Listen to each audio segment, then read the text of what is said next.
After episode 4 of Hazbin Hotel, we now know that Alastor sold his soul to Rosie in order to become the most powerful sinner in hell. But how does Rosie have this power, and why would she use it to help Charlie so far? Is it possible she isn't Rosie at all, but actually none other than the Queen of Hell herself, Lilith? Here's my theory. Now, when it comes to the character of Rosie, she's perhaps even more mysterious than Lilith herself, despite Lilith barely appearing in the show and not even having her voice revealed. But that is precisely why I think they are hiding a big twist about Lilith's identity. One that the audience would be able to put together from hearing her voice, or at the very least from seeing the voice actress listed in the cast at the end of the episode. It gives the impression that Lilith is someone we know and that they're just hiding her voice so that we won't figure it out too soon, and I think that Rosie is the best option.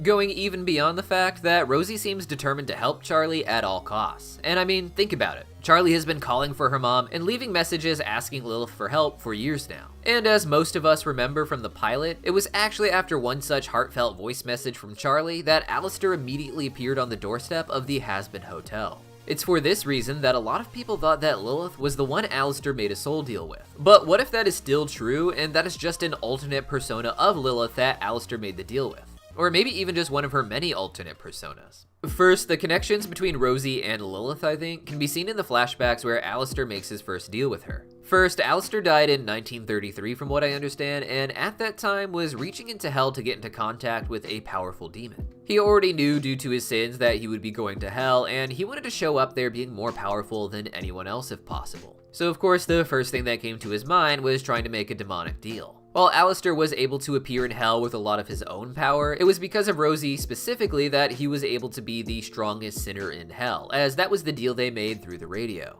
So I have to imagine that she's a lot stronger than Alastor, and Rosie has to have a lot more history than him as well. She and the other cannibals obsess and adhere to 1920s vintage Americana style, but that was just a decade before Alastor's own death, and I just don't imagine Rosie dying about a decade before Alastor did and getting so much power so fast, especially since her symbolism makes her seem even older than she appears. The vintage look itself seems to hint at Rosie being not as old as the roaring 20s, but something much older. Something that likes to feel old-fashioned for the time, even if that time she's playing into isn't her time itself. When Alastor contacts Rosie, Rosie says that she's never seen a soul like Alastor's, indicating that she's been doing this for a very long time, again instead of just a decade. And what's really interesting is when she says this, you'll notice the musical light she is speaking through makes the shape of an infinity symbol. This makes Rosie seem like she's not an overlord from the 20s or even from the last few centuries, but among the oldest of the overlords, perhaps even older than a lot of the others realize. And while we're talking about Rosie being musical radio light, it's hard not to bring up the fact that music is very specifically the theme of Lilith herself, with radio being an invention she probably would have used before Alastor got there and took over the waves. You see, before Hazbin Hotel even aired, it was well known that Lilith was a famous singer in hell, and in the actual series, Charlie explains that her music was a source of inspiration in hell that led to something of an uprising. And especially in the age of radio, who better to handle that than Alastor? If Rosie is Lilith, it makes sense that she would want someone like Alastor to broadcast her music to the greatest possible degree without any competition.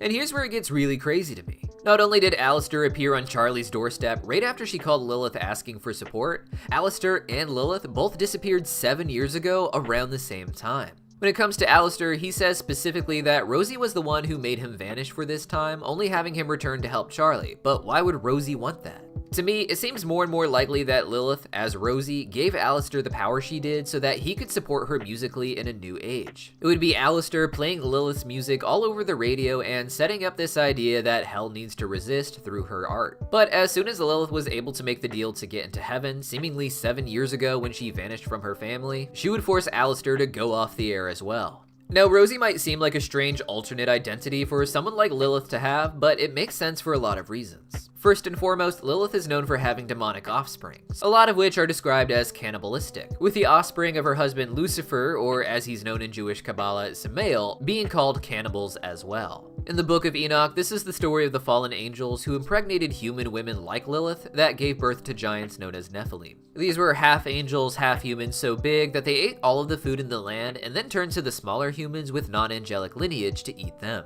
What's interesting is that the leader of the fallen angels, Samael, or our Lucifer, is claimed to have impregnated none other than Eve herself, leading to the birth of Cain.